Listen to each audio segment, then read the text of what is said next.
विष्णु भगवान की कथा। एक बार भृगु ऋषि ने जानना चाहा कि ब्रह्मा, विष्णु और महेश में कौन सबसे श्रेष्ठ है। वह बारी बारी से सबके पास गए। ब्रह्मा और महेश ने भृगु को पहचाना तक नहीं आदर किया। इसके बाद भृगु विष्णु के यहाँ गए। विष्णु भगवान विश्राम कर रहे थे और माता लक्ष्मी उनके पैर दबा रही थी। भृगु ने पहुँचते ही न कुछ कहा न सुना और भगवान विष्णु की छाती पर पैर से प्रहार कर दिया। लक्ष्मी जी यह सब देखकर चकित रह गई, किंतु विष्णु भगवान ने भृगु का पैर पकड़कर विनीत भाव से कहा, मुनिवर, आपके कोमल पैर में चोट लगी होगी, इसके लिए क्षमा करें।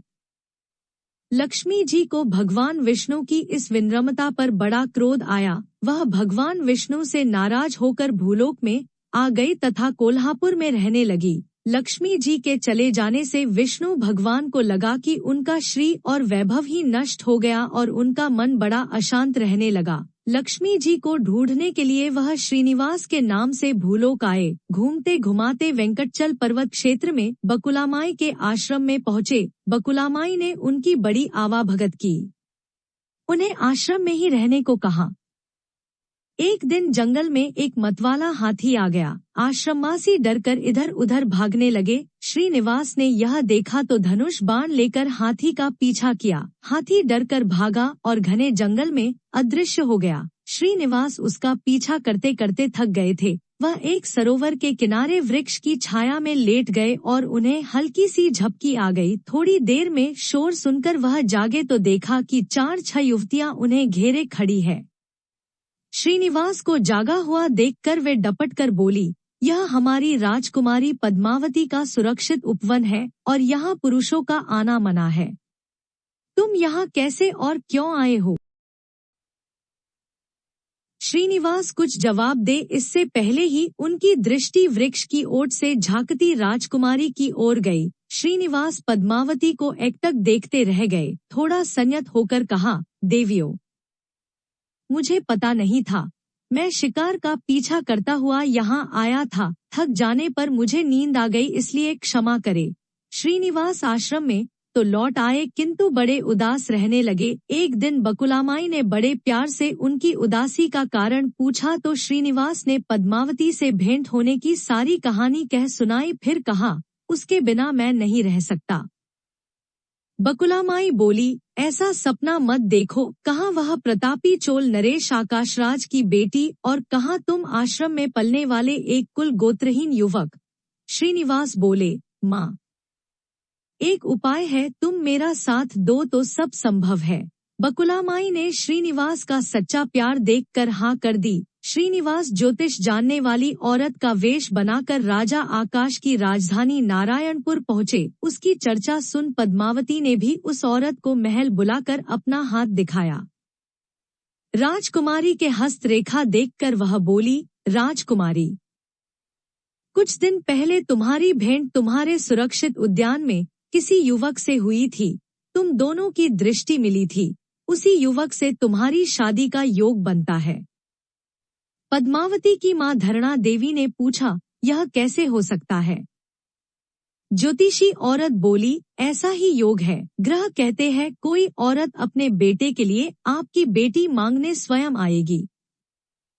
2 दिन बाद सचमुच ही बकुलामाई एक तपस्विनी के वेश में राजमहल आई। उसने अपने युवा बेटे के साथ पद्मावती के विवाह की चर्चा की। राजा आकाश में बकुलामाई को पहचान लिया। उन्होंने पूछा, वह युवक है कौन?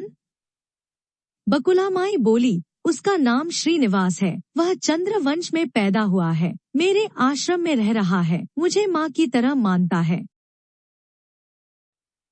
राजा आकाश ने कुछ सोचकर उत्तर देने के लिए कहा। बकुलामाई के चले जाने पर आकाश ने राजपुरोहित को बुलाकर सारी बात बताई। राजपुरोहित ने गणना की, फिर सहमति देते हुए कहा, महाराज, श्रीनिवास में विष्णु जैसा देवगुण है। लक्ष्मी जैसी आपकी बेटी के लिए यह बड़ा सुयोग्य है। राजा आकाश ने तुरंत बकुलामाई के यहाँ अपनी स्वीकृति के साथ विवाह की लग्न पत्रिका भेज दी। बकुलामाई ने सुना तो वह चिंतित हो उठी। श्रीनिवास से बोली, बेटा, अब तक तो विवाह की ही चिंता थी, अब पैसे न होने की चिंता है। मैं वराह स्वामी के पास जाती हूँ, उनसे पूछती हूँ कि क्या किया जाए। बकुलामाई श्रीनिवास को लेकर वराह स्वामी के पास गई और श्रीनिवास के विवाह के लिए धन की समस्या बताई तो वराह स्वामी ने 8 दिक्पालों इंद्र, कुबेर, ब्रह्मा, शंकर आदि देवताओं को अपने आश्रम में बुलवाया और फिर श्रीनिवास को बुलाकर कहा, तुम स्वयं इन्हें अपनी समस्या बताओ।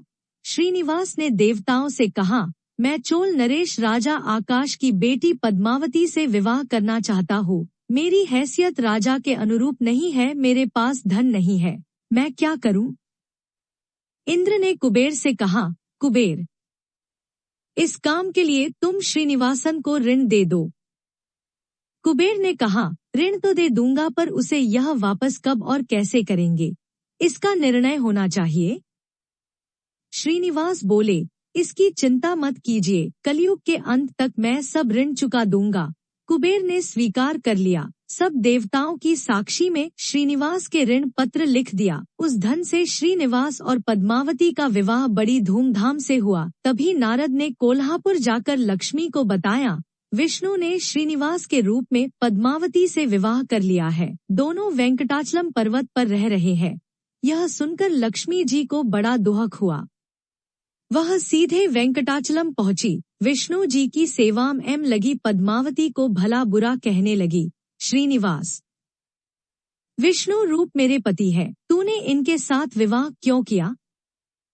दोनों ने वाक युद्ध होने लगा तो श्रीनिवास को बड़ा दुख हुआ। वे पीछे हटे और पत्थर की मूर्ति के रूप में बदल गए। जब दोनों देवियों ने यह देखा तो उन्हें बड़ा दुख हुआ कि श्रीनिवास तो अब किसी के न रहे। इतने में शिला विग्रह से आवाज आई, देवियों, मैं इस स्थान पर वेंकटेश्वर स्वामी के नाम से अपने भक्तों का अभीष्ट पूरा करता रहूंगा। उनसे प्राप्त चढ़ावे के धन द्वारा कुबेर के कर्ज का ब्याज चुकाता रहूंगा, इसलिए तुम दोनों मेरे लिए आपस में झगड़ा मत करो। यह वाणी सुनते ही लक्ष्मी जी और पद्मावती दोनों ने सिर झुका लिया। लक्ष्मी कोल्हापुर आकर महालक्ष्मी के रूप में प्रतिष्ठित हो गई और पद्मावती तिरुनाचुर में शिला विग्रह हो गई। आज भी तिरुपति क्षेत्र में तिरुमला पहाड़ी पर भगवान वेंकटेश्वर स्वामी के दर्शन हेतु भक्तगणों से इसी भाव से शुल्क लिया जाता है। उनकी पूजा पुष्प, मिष्टान आदि से न होकर धन द्रव्य से होती है। इसी धन से भगवान श्री कृष्ण वेंकटेश्वर स्वामी कुबेर का कर्ज चुका रहे हैं। हिंदू पौराणिक कथाओं के अनुसार बृहस्पतिवार, गुरुवार को व्रत और विष्णु भगवान की कथा करना विष्णु भगवान को खुश करने और आशीर्वाद पाने का सबसे उत्तम उपाय है। बोलो विष्णु भगवान की जय। ऐसी कहानियाँ और कथाएं सुनने के लिए हमारे चैनल को सब्सक्राइब और शेयर करें। धन्यवाद। नमस्कार।